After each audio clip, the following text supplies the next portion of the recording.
Hi friends, ಇವತ್ತಿನ recipe ಉದ್ದಿನಬೇಳೆ ಸಾಂಬಾರು ಹೆಂಗೆ ಮಾಡೋದಂತೇಳಿ ನೋಡೋಣ ಬರ್ರಿ. ಮೊದಲು ಒಂದು ಕುಕ್ಕರ್ ತೊಗೊಂಡು ಒಂದು ಬಟ್ಲ ಉದ್ದಿನಬೇಳೆ ಹಾಕಿ ಚಲೋ ಹೊತ್ನಾಗ ತೊಳ್ಕೊಬೇಕ್ರಿ.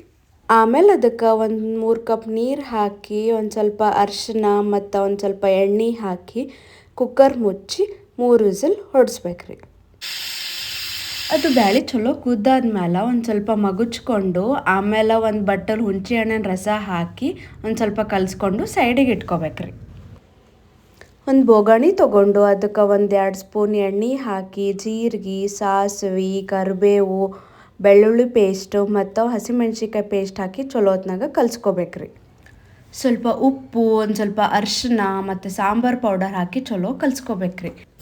ನಾವೇನು ಬ್ಯಾಳೆ ಕುದಿಸಿರ್ತೀವಲ್ಲ ಅದು ಹಾಕಿ ಒಂದು ಸ್ವಲ್ಪ ಕುದಿಲಕ್ಕೆ ಬಿಟ್ಟು ಆಮೇಲೆ ಒಂದು ಸ್ವಲ್ಪ ತಾದ್ಮೇಲೆ ಕೊತ್ತಂಬರಿ ಹಾಕಿ ಚಲೋ ಸ್ವಲ್ಪ ಒಂದು 5-10 ನಿಮಿಷ ಕುದಿಲಕ್ಕೆ ಬಿಡ್ಬೇಕ್ರಿ. ನೋಡ್ರಿ ಸಾಂಬಾರು ಘಮ್ಮಲತ್ತದ. ನೀವು ಭೀ ಮನೆಗೆ ಟ್ರೈ ಮಾಡಿರಿ, ಹೆಂಗಾಗ್ಯದ ಅಂತೇಳಿ ಕಮೆಂಟ್ ಮಾಡಿ ಹೇಳ್ರಿ. Thank you.